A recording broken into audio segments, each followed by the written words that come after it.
코로나 바이러스 중앙사고수습본부장입니다.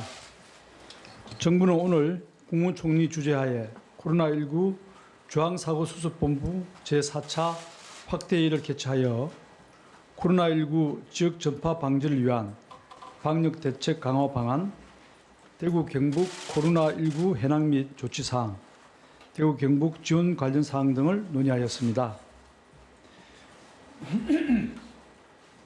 2월 21일 현재 코로나19 확진 환자는 모두 156명이며 16명이 완치되어 퇴원하였습니다.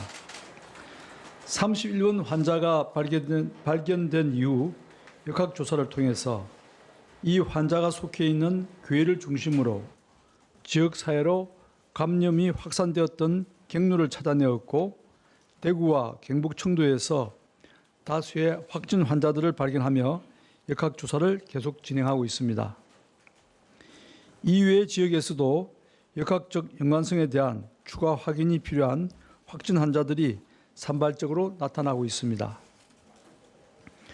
정부는 발생한 확진 환자들에 대하여 지자체와 협력하여 역학조사를 실시하며 접촉자를 찾아 격리하고 확진된 환자들은 격리치료병상에 입원시키는 등 감염 확산을 통제하기 위한 노력을 기울이고 있습니다.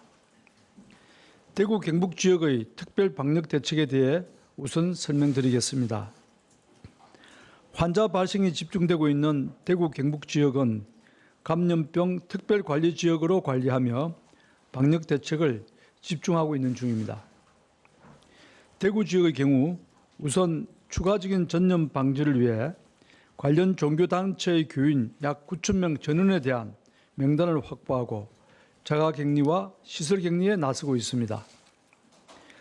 지자체 공무원들을 격리 담당자로 배정하여 철저하게 격리 관리를 할 예정이며 해당 종교단체도 적극적으로 협력하는 중으로 자체적으로 행동수칙 준수, 격리 점검 등을 도울 예정입니다. 격리 해제 전까지 이들 전원에 대한 진단검사를 실시할 것으로 우선 유증상자, 접촉자 등에 대해 진단검사를 실시하고 있는 중입니다. 이를 위해 진단검사가 가능한 의료기관 4개소를 추가 지정하고 검사 인력도 보강하여 공중보건의사 24명을 추가 배치한 상태입니다. 고위험군에 대한 방역 조치를 강화하기 위하여 현재 대구 지역에 입원 중인 폐렴 환자에 대한 전수 진단검사를 실시할 예정이며 이후 새로 입원하는 폐렴 환자에 대해서도 모두 진단검사를 실시하게 됩니다. 지역 내 방역관리도 강화하여 당분간 불효불급한 일회성, 이벤트성 행사는 자제하고 취약계층을 대상으로 밀폐된 장소에서 진행되는 행사는 연기하도록 권고하였고 유치원, 초중등학교의 개학도 연기하였습니다.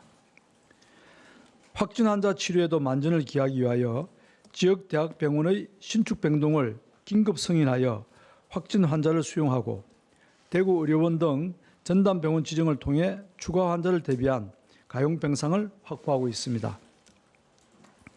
또한 인근 지자체의 가용병상을 활용 협력과 중앙에서 전담병원으로 지정한 국군대전병원, 국립중앙의료원의 병상 활용도 준비하고 있습니다. 병원 내 감염 양상을 보이고 있는 경북 청도 대남병원에 대해서도 철저한 방역 조치가 이루어질 것입니다. 대남병원의 환자, 종사자 등 500여 명의 전원에 대하여 코로나19 진단검사를 실시할 것입니다. 확진 환자가 발생한 정신병동에 있던 입원 환자는 진단검사 결과 음성을 확인하고 국립부곡정신병원으로 전원하여 안정적으로 보호받게 될 것입니다. 확진 환자들의 가족, 접촉자 등에 대하여 역학조사를 실시하고 있으며 추가 접촉자가 확인되면 신속하게 격리하여 추가적인 감염 확산을 통제하겠습니다. 대구시와 경상북도의 국민들께도 협조를 당부드립니다. 중앙방역대책본부의 적각대응팀 그리고 중앙사고수습본부의 현장대응팀 등 방역당국이 현지에 파견되어 대구시, 경상북도와 함께 힘을 모아 감염 전파 현장을 통제해 나가는 중입니다. 범정부 특별대책지원단도 구성되어 지원하고 있습니다. 대구시와 경상북도의 국민들께서도 지나친 불안을 가질 필요는 없으며 방역당국의 지시에 잘 협조해 주실 것을 당부드립니다. 다음은 코로나19 지역 전파 방지를 위한 방역대책 강화 방안에 대해 설명하겠습니다. 대구와 경상북도, 청도, 서울 등에서 지역사회 환자 발생이 반복되고 있습니다. 중앙사고수습본부와 중앙방역대책본부는 코로나19의 감염 진행 상황이 새로운 국면으로 들어가고 있다고 판단하고 있습니다. 지금은 코로나19의 해유입이라는 위험 요인이 지속되고 있는 가운데 일부 제한된 지역에서부터 지역사회 감염 전파가 시작되고 있는 초기 단계로 판단합니다. 이에 따라 일부 지역에서 해외 유입과 역학적 연관성이 아직 확인되지 않는 지역사회 감염이 나타나고 있습니다. 이러한 국면 변화를 고려하여 정부는 현재의 방역 체계를 상황에 적합한 방향으로 변경하고 한층 더 강화해 나갈 것입니다. 세계적으로 확산되고 있는 코로나19의 해외 유입을 차단하는 것은 여전히 중요한 과제로 검역을 강화하고 해외 유입을 차단하는 노력은 계속 유지할 것입니다.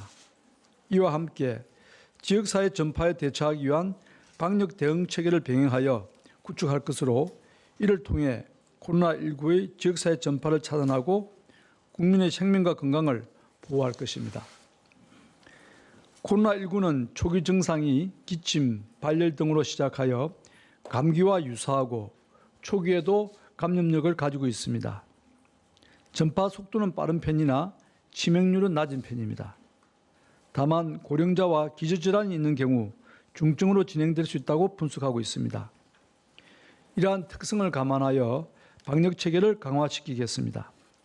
우선 중요한 방향은 지역 사회에서 코로나19를 조기에 발견하여 감염 전파를 차단하고 경증 상태에서 환자를 찾아내는 것입니다. 코로나19 감염 환자를 조기 발견하기 위하여 진단과 감시 역량을 강화합니다. 코로나19의 감염이 의심되는 경우 해외 여행력과 관계없이 의사의 판단에 따라 진단검사를 실시할 수 있도록 지침을 이미 개정하였고 어제부터 시행하고 있습니다.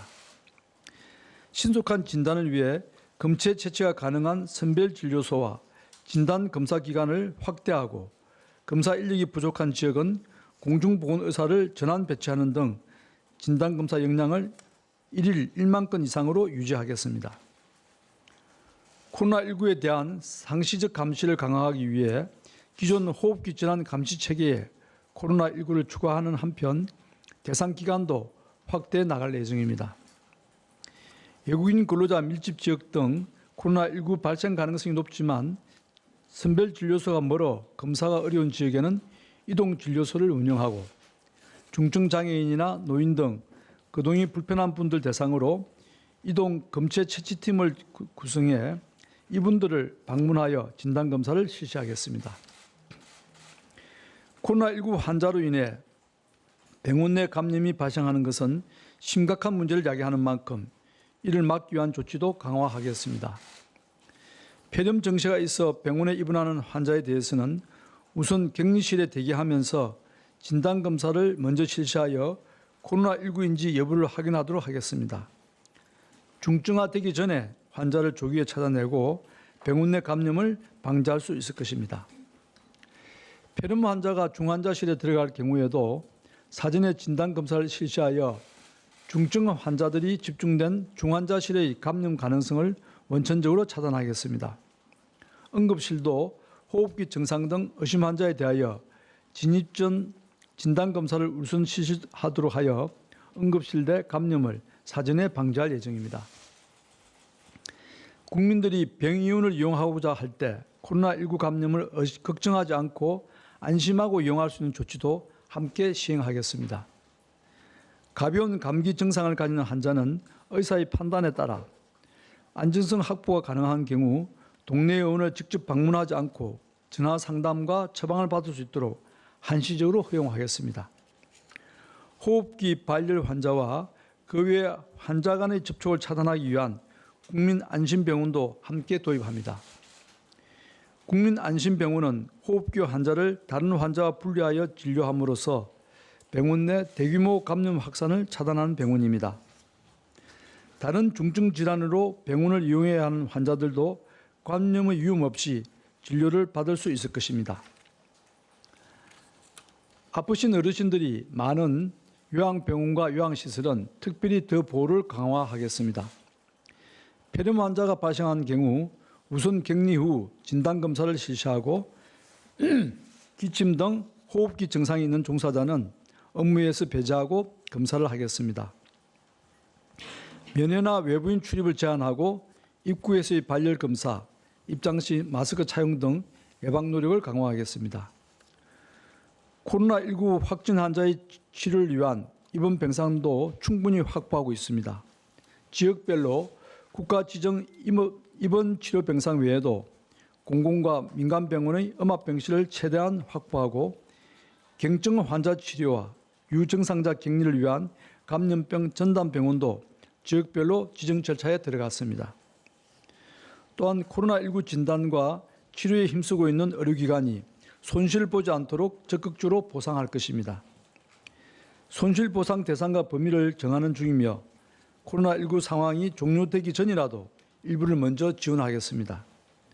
코로나19의 진료 때문에 의료기관이 결코 손해보는 일이 없도록 하겠습니다.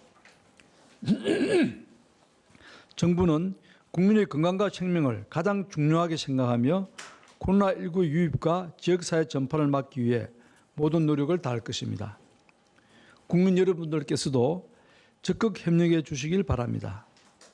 국민 여러분 개개인이 동참해 주셔야 코로나19의 지역 전파를 효과적으로 막을 수 있습니다.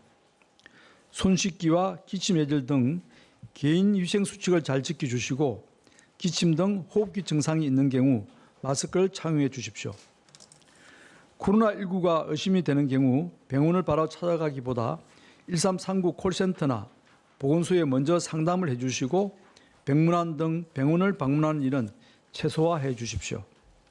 이러한 국민 여러분들의 노력이 하나하나 실천된다면 코로나19를 안정적으로 조기에 극복할 수 있을 것입니다. 감사합니다. 네, 지금부터 질의응답을 진행하겠습니다. 배석하신 분들은 단상 위로 올라와 주시기 바랍니다. 먼저 14시에 종합방역대책본부 브리핑 예정되어 있으니 구체적인 관련 질의는 14시 브리핑 때 질문해 주시기 바라고요. 구체적인 통계 등에 대한 문의는 추후에 언론 대응팀으로 해주시면 바로 답변을 드리도록 하겠습니다. 질문하실 기자분은 손을 들어주시고 네, 제가 지목하면 소속과 성함을 말씀하신 후 질문해 주시고 답변하시는 배석자분들도 답변 전에 소속과 성함을 말씀해 주시기 바랍니다. 지금 총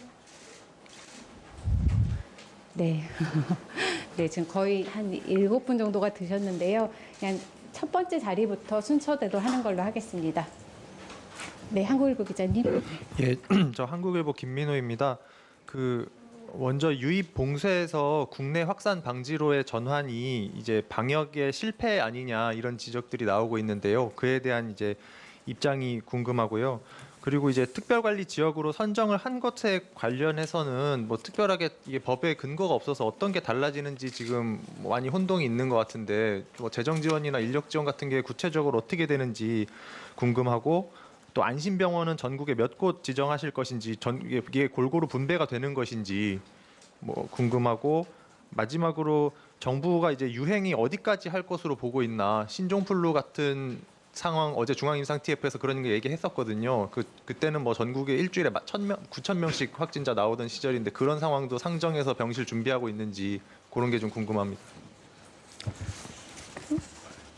예,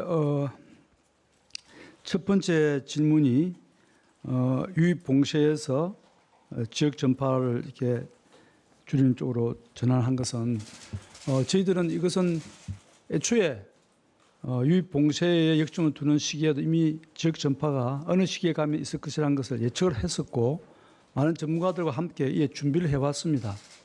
그리고 지금도 유입을 봉쇄하는 그런 방역 대책을 뭐 버린다거나 그런 것이 아니고 동시에 병행해가는 그런 전략을 펴고 있다는 말씀을 드리겠습니다.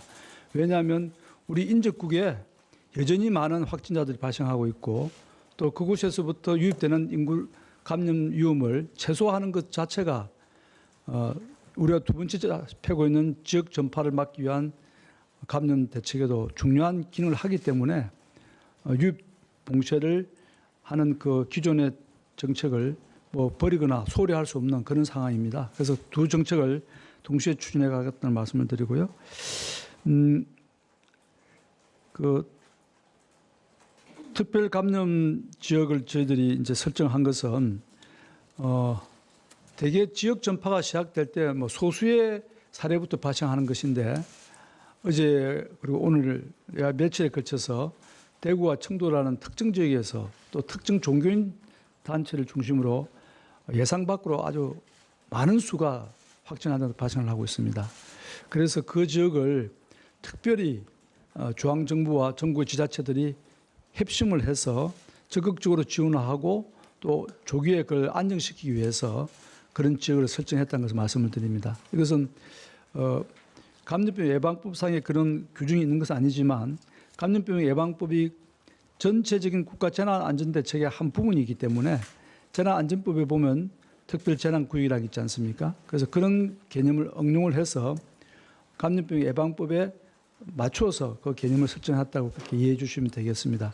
이것을 설정한 목적은 대구와 청도 지역에 대해서 정부의 지원과 대응 방향을 극대화시키기 위한 그런 정책적 수단으로 이해해 주시면 되겠습니다.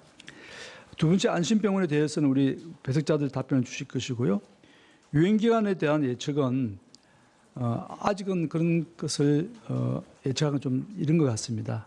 지금 막 이제 부분적인 지역 감염이 시작된 시기이고 이것을 적어도 어느 정도 추이를 봐가면서 저희들이 이것이 더 확대될 것인지 아니면 축소될 것인지는 향후 한 열흘 정도는 더 두고 보고 기간을 좀 더 따져보도록 그렇게 하겠습니다. 특별히 예, 방역 총괄반을 맡고 있는 임토입니다. 그 안심병원은 저희가 병원 협회랑 최근에 이제 논의를 본격적으로 시작을 했고 이미 병원 협회와 이제 협의가 다 끝난 사항입니다. 다만 개수와 관련되어서는 이것은 정부에서 일방적으로 이제 지정을 하는 것보다는 의료기관 또는 병원에서 했던 자율적인 그러한 어떤 준비들이 상당히 이제 필요한 부분이 있습니다. 그래서 저희가 크게 이제 두 가지 유형으로 이제 제시를 이 부분을 나누려고 하는데요. 첫 번째는 외래를 중심으로 하는 동선을 호흡기 환자만 이제 다닐 수 있도록 하는 그러한 이제 병원들이 하나의 유형이 있고요. 또 다른 유형은 외래부터 입원까지 전체의 동선을 호흡기 환자를 중심으로 하는 동선이 있습니다. 그래서 이러한 경험들이 2015년 메르스 때도 국민안심병원이라고 해서 저희들이 병원협회와 같이 협조해서 한 경험들이 있기 때문에 병원에서 어떤 신속하게 이제 준비가 되는 대로 거기에 대한 아마 개수가 이제 나올 것 같고요. 거기에 따른 어떤 수가 보상이라는 부분들도 이제 같이 이제 지원을 해 나갈 예정입니다. 네, 두 번째 줄에서 두 분이 손을 드셨는데요. 제 기준에서 오른쪽 기자님부터 두 분 이렇게 연달아 하시는 걸로 할 텐데 다만 질문 숫자는 2개 이내로 좀 해주시기를 부탁드리겠습니다. 네, 질문해 주십시오. 예, 안녕하세요. 수고하십니다. TV조선 이유진 기자라고 합니다. 먼저 첫 번째 질문은 위기경보 심각 단계 격상 논의가 오늘 확대 중수본에서 혹시 이루어졌다면 어떤 식으로 이루어졌는지 어떤 결론이 났는지 좀 궁금하고요.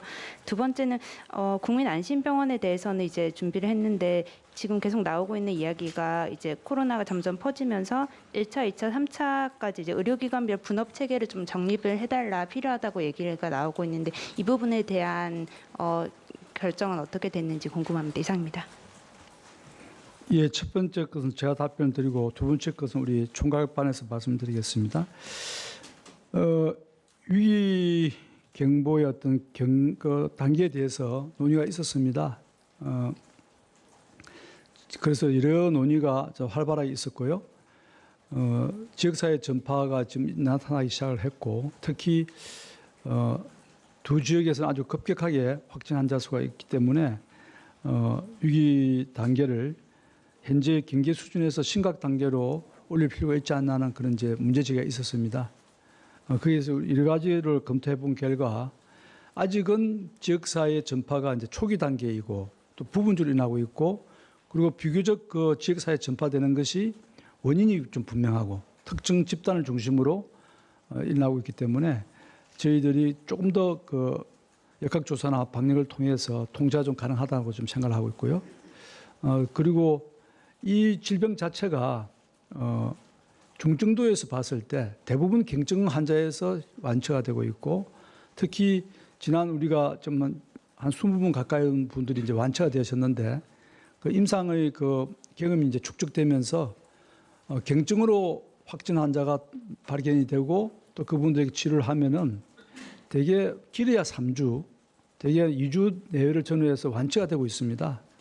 그래서 현재 그 임상 경험과 또 발생하고 있는 빈도수를 봤을 때 여전히 지금은 위기라기보다는 그러니까 심각이라기보다는 경계 단계를 유지하면서, 그러나 기존에 해오던 위기 단계 수준의 방역 대책을 강구하는 것이 오히려 더 타당하다 하는 것이 결론을 맺어졌습니다. 그래서 요약컨대 지역사회 전파가 막 시작되는 초기 단계인데 그 원인이 좀 비교적 분명하게 드러나고 있고, 그리고 이 질병의 중증도가 경증에서 대부분 그치고 대부분 3주 이내는 완치가 되고 있기 때문에 이것을 심각 단계보다는 경계 단계 수준을 유지하면서 적극적으로 방역을 하는 것이 좋겠다 하는 그런 결론에 이르렀습니다. 두 번째 질문은 네, 방역총괄 반장입니다. 의료 전달 체계 1, 2, 3차에 대한 역할 분담을 아마 질의를 하셨는데요. 저희가 이제 1차는 1차 의료의 어떤 역할이 가장 중요한 부분이라고 생각이 드는데, 경증에 이제 환자들이 많이 있기 때문에 그것을 이제 의원급에 이제 찾아가게 되면 상당히 이제 다른 환자들에 대해서 노출이 될 가능성이 있습니다. 그래서 저희가 아까 이제 본부 장관님께서 발표를 하셨다시피 전화 상담이라든지 아니면 전화 처방 이런 부분들을 가급적이면 저희들이 허용을 해서, 지금까지는 되어 있지 않는 사항인데 그것을 한시적으로 허용을 해서 의원급에서 상담이라는 부분들, 그러면 처방을 통해서 직접 오지 않더라 하더라도 좀 자기 어떤 관리를 할 수 있는 그런 부분에 대한 지원이고요. 이제 2차 병원은 주로 이제 경증의 이제 환자들에 대한 부분들을 중심으로 저희들이 이제 대응을 하려고 하고, 3차는 중증의 환자들을 이제 중심으로 해서 대응을 하려고 하는 그런 이제 준비들을 같이 이제 하고 있습니다. 그다음에 음압병상과 관련되어서도 국가지정 치료음압병상 같은 경우는 중증의 환자들을 중심으로 해서 격리 치료를 하게 되고, 그의 2차 병원의 어떤 감염병 지정병원 같은 경우는 경증의 환자들을 격리해서 치료를 하는 그런 방향으로 전달 체계와 관련되어서 지금 마련을 하고 있고 시행 중이다라는 말씀을 드리겠습니다.